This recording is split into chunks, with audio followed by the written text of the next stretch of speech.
Eu sou estudante da Escola Municipal de Ensino Fundamental Carlos Moreira. O meu trabalho é sobre os aracnídeos. Temos que temê-los? Ao longo da história, a gente sabe que existiram muitos mitos e histórias ao redor das aranhas e aracnídeos. Como os deuses dos povos americanos eram um povo que acreditava em uma deusa aranha, e eles acreditavam nisso por causa das teias das aranhas, da capacidade de tecer e da resistência das teias. Elas também acreditavam que as aranhas poderiam tecer o destino, que os deuses da aranha poderiam tecer o destino. Aracne da Grécia, Aracne não era bem uma deusa, e sim uma mortal.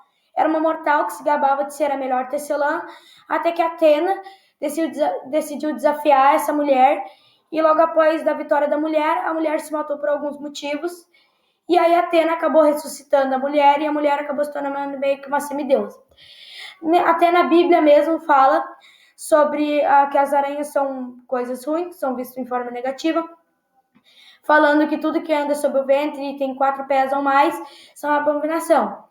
E pesquisas apontam que as aranhas são os animais que mais causam repulsa, e mais, entretanto, existem cerca de 60 mil espécies de aracnídeo no nosso. Um dos motivos por eu ter feito esse trabalho é porque eu também tinha muito medo e repulsa desses bichos. E até que um dia a gente se encontrou com uma aranha no pátio da escola e a professora gritou: "Não mata!" E aí eu fiquei com uma grande curiosidade.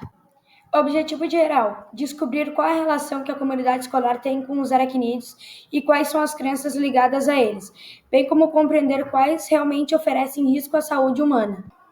Objetivos específicos: observar os aracnídeos, classificar os aracnídeos e pesquisar a importância dos aracnídeos para o meio ambiente. Analisar a impressão e as crenças que o povo da região tem sobre os aracnídeos. Analisar os prejuízos que os aracnídeos podem nos trazer e descobrir uma forma de espantar os aracnídeos da nossa residência sem sacrificá-los. Minha metodologia: eu fiz revisões em livros, vi livros digitais, eu fiz uma pesquisa com Google Forms aqui na minha escola, eu fiz entrevistas com familiares e conhecidos próximos, também eu fiz uma observação do ambiente, identifiquei espécies mais comuns na região, pesquisei e formulei receitas para espantar os aracnídeos, e também fiz uma roda de conversa aqui na minha sala. Agora eu vou falar um pouco mais sobre as classes dos aracnídeos. A primeira classe que eu vou falar é sobre os aranídeos. Essa classe é composta pelas aranhas. As características principais das aranhas são: elas possuem 2 pares de 4 pernas e o seu corpo é definido em 2 partes, o abdômen e o cefalotórax. No cefalotórax é aquele local onde é que saem as pernas da aranha. Elas também possuem 8 olhos. Opilhões. Possuem o cefalotórax e o abdômen fundido. A sua característica é que suas pernas são maiores que seu corpo. Escorpionídeos. Possuem pedipalos, que são conhecidos pelas garras deles.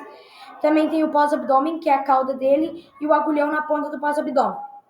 Acarinos. Apresentam quelíceros como peças bucais, possuem antenas e contam com 4 pares de patas. Então, fizemos uma pesquisa na nossa comunidade. Fizemos uma pesquisa de 3 perguntas. A primeira pergunta era: você tem medo de aranhas e escorpiões? A maioria respondeu que sim, tinha medo. Para ser mais exato, 55,6% das pessoas responderam que tinham medo. A segunda pergunta foi: você já foi picado por algum desses animais? A maioria respondeu que não, ou seja, tem medo, mas nunca foi picado. Para ser mais exato, a maioria respondeu que não, com 71,1% dos votos. E fizemos uma pergunta para saber se ainda tem muito desses animais na região.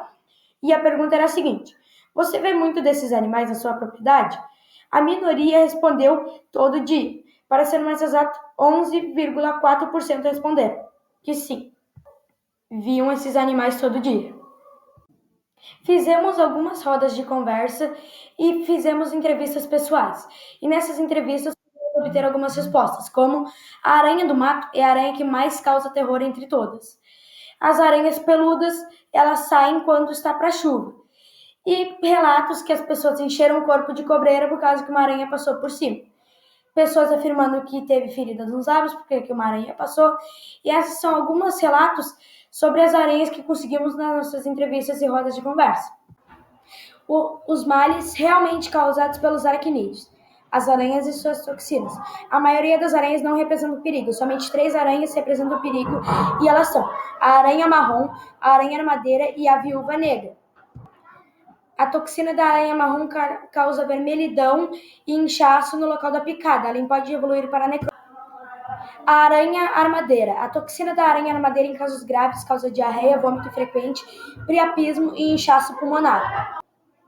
A aranha viúva negra. Em casos graves, a sua toxina pode causar pressão alta, mudança no ritmo dos batimentos cardíacos e náuseas. A febre maculosa é transmitida pelo carrapato estrela e seus principais sintomas são manchinhas na palma das...